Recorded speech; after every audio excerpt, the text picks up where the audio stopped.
गुरु प्यारी साध संगत जी, स्वागत है आपका हमारे चैनल गुरु नानक साखी में। दोस्तों, आपने कभी ना कभी यह तो सुना ही होगा कि यह काम मैं कल करूंगा, लेकिन यह टाल मटोल करने की आदत बहुत बुरी होती है। इस आदत को हमें छोड़ना बहुत जरूरी होता है जीवन में आगे बढ़ने के लिए। आज की कहानी यही दर्शाती है। तो चलिए दोस्तों, ज्यादा देर ना करते हुए आज की यह वीडियो शुरू करते हैं। यह कहानी अर्जुन नामक एक पात्र की यात्रा के माध्यम से टाल मटोल की आदत को तोड़ने की कोशिश करती है, जो एक आम चुनौती है। हम उसके संघर्षों, आत्मचिंतन, उसके द्वारा आजमाई गई रणनीतियों और सफलता के क्षणों का पता लगाएंगे जो उसे इससे उबरने में मदद करते हैं। अर्जुन का जीवन मैं इसे कल करूंगा के निरंतर चक्र में फंस गया था। एक महत्वाकांक्षी और प्रतिभाशाली युवक, उसका सपना एक स्टार्टअप शुरू करने और एक किताब लिखने का था। लेकिन हर बार जब वह प्रगति करने के लिए निकलता तो कुछ उसे रोक देता। टाल मटोल की गहरी आदत। ये सब तब शुरू हुआ जब अर्जुन की पुरानी दोस्त रिया ने उससे एक सरल लेकिन चुभने वाला सवाल पूछा। अर्जुन, क्या तुम्हें नहीं लगता कि अगर तुम चीजों को टालना बंद कर दो तो तुम इतना कुछ हासिल कर सकते हो? अर्जुन ने इसे हंसते हुए टाल दिया। हाँ, मुझे पता है, मैं दबाव में बेहतर काम करता हूं, उसने मुस्कुराते हुए जवाब दिया। लेकिन उस रात रिया के शब्द उसके दिमाग में गूंजते रहे। उसे पता था कि वह जिम्मेदारियों से बच रहा था और स्टार्टअप और किताब की उसकी योजनाएं बहानों के नीचे दब गई थीं। उसने आईने में देखा और न केवल अपना चेहरा देखा, बल्कि आत्मसंदेह और आदत का एक स्पष्ट पैटर्न भी देखा, जिसे वह तोड़ना चाहता था, लेकिन नहीं जानता था कि कैसे। वर्षों से अर्जुन ने टालने के इर्द गिर्द एक दिनचर्या बना ली थी। जब भी वह काम करने बैठता तो उसे कोई न कोई विकर्षण मिल जाता। कोई सोशल मीडिया सूचना, कोई यूट्यूब वीडियो, या यहां तक कि रसोई में नाश्ता करने का ब्रेक। एक दिन उसने अपने बहानों की एक सूची बनाने का फैसला किया। यह विनम्र करने वाला था, कारण सभी बहुत परिचित थे। मैं बहुत थक गया हूं, कल मेरे पास ज्यादा समय होगा, मैं दबाव में सबसे अच्छा काम करता हूं। उसने महसूस किया कि उसकी आदत सिर्फ आलस्य के बारे में नहीं थी, यह एक मुकाबला करने का तंत्र, एक सुरक्षा जाल था। अर्जुन समझ गया कि उसके बहाने डर से भरे हुए थे। असफलता का डर, आलोचना का डर और यहां तक कि सफलता का भी डर। उसके लिए अपने आराम क्षेत्र में रहने का मतलब सुरक्षित रहना था, भले ही यह उसे उसके सपनों से दूर रखे। अपनी आदत से लड़ने के लिए अर्जुन ने इस चक्र को तोड़ने के तरीके पर शोध करना शुरू किया।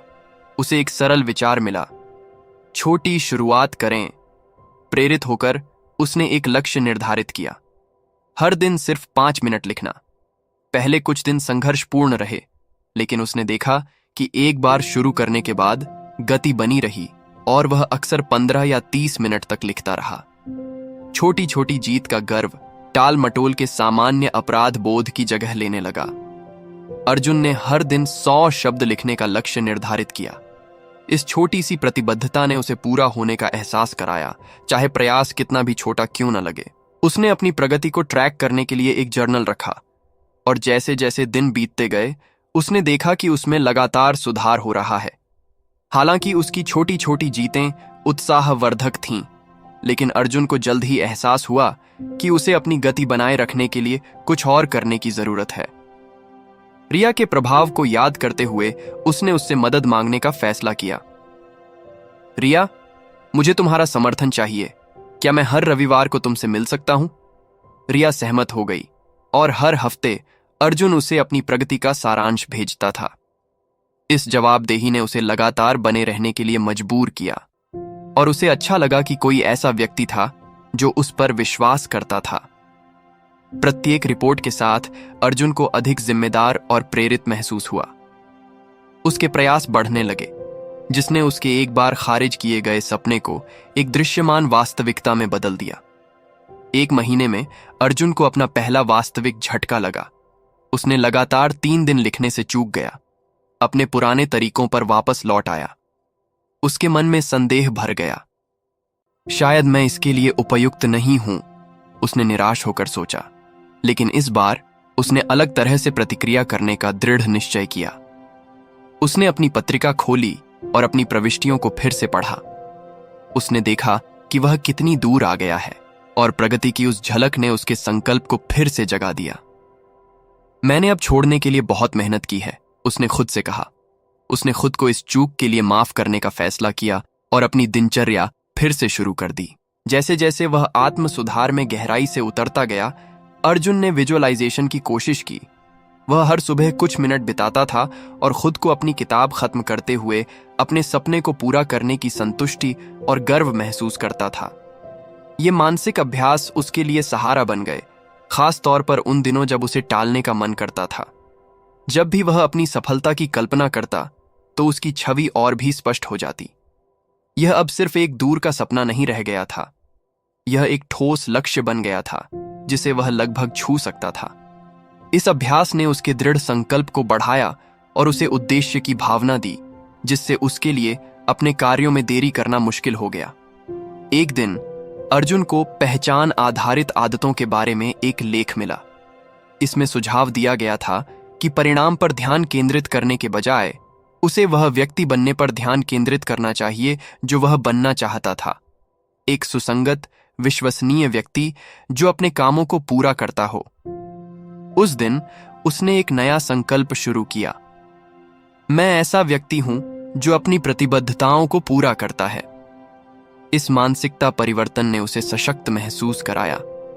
यह सिर्फ अपनी किताब खत्म करने के बारे में नहीं था, यह खुद को यह साबित करने के बारे में था कि वह अनुशासित और लचीला हो सकता है।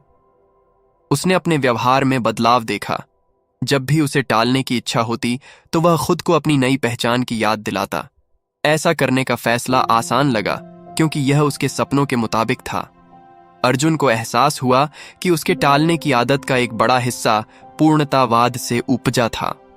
वह चाहता था कि हर चीज दूसरों के साथ साझा करने से पहले उसमें कोई खामी न हो, जिससे उसकी प्रगति में देरी ही होती। इससे निपटने के लिए उसने अपूर्णता को अपनाने के विचार का अभ्यास करना शुरू किया। उसने खुद को हर शब्द पर ध्यान दिए बिना लिखने की अनुमति दी। उसने खुद को याद दिलाया कि वह बाद में हमेशा संपादन कर सकता है। ऐसा करके वह गलतियां करने के डर से मुक्त हो गया, जिसने अक्सर उसे पीछे धकेल दिया था।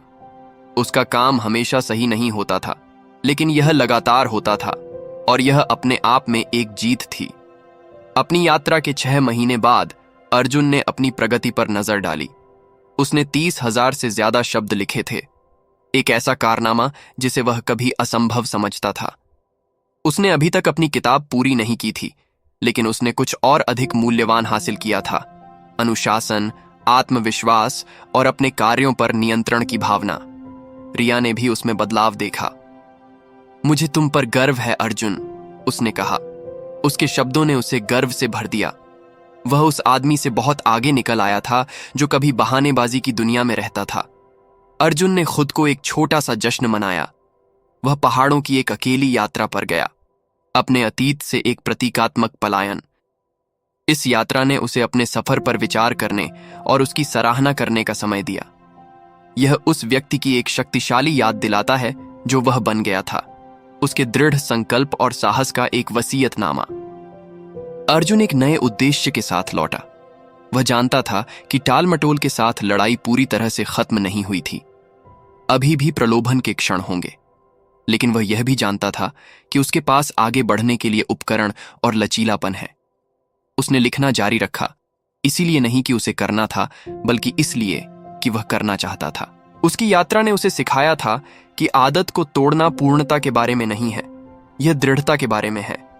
हर छोटी जीत, हर असफलता और आत्मचिंतन का हर पल उसे उसके सपने के करीब ले आया था। एक शाम जब वह अपनी डेस्क पर बैठा तो अर्जुन खुद पर मुस्कुराया। उसे पता था कि वह आखिरकार आजाद हो गया है, न सिर्फ टाल मटोल से, बल्कि उन डर और बहानों से भी जो कभी उसे पीछे धकेलते थे। उसने इस चक्र को तोड़ दिया था, संयोग से नहीं बल्कि अपनी पसंद से, और वह अपने रास्ते में आने वाली किसी भी चुनौती का सामना करने के लिए तैयार था। आदत को तोड़ना एक क्रमिक प्रक्रिया है, जैसा कि अर्जुन की कहानी से पता चलता है। इसके लिए खुद को समझना, छोटे छोटे कदम उठाना, जवाबदेही बनाना और आखिरकार अपनी पहचान बदलना जरूरी है। अपनी यात्रा के दौरान अर्जुन ने सीखा कि आजाद होना प्रलोभन को खत्म करने के बारे में नहीं है, बल्कि हर दिन एक बेहतर रास्ता चुनने की ताकत पाने के बारे में है। और इस तरह उसकी कहानी दृढ़ता की शक्ति और बदलाव के साहस का एक प्रमाण बन गई। गुरु प्यारी साध संगत जी, उम्मीद करते हैं आपको आज की यह जानकारी पसंद आई होगी। और अगर जानकारी देते हुए हमसे कोई भूल हो गई हो तो कृपया हमें माफ करना, और जानकारी पसंद आई हो तो वीडियो को लाइक और चैनल को सब्सक्राइब करना मत भूलना। धन्यवाद दोस्तों।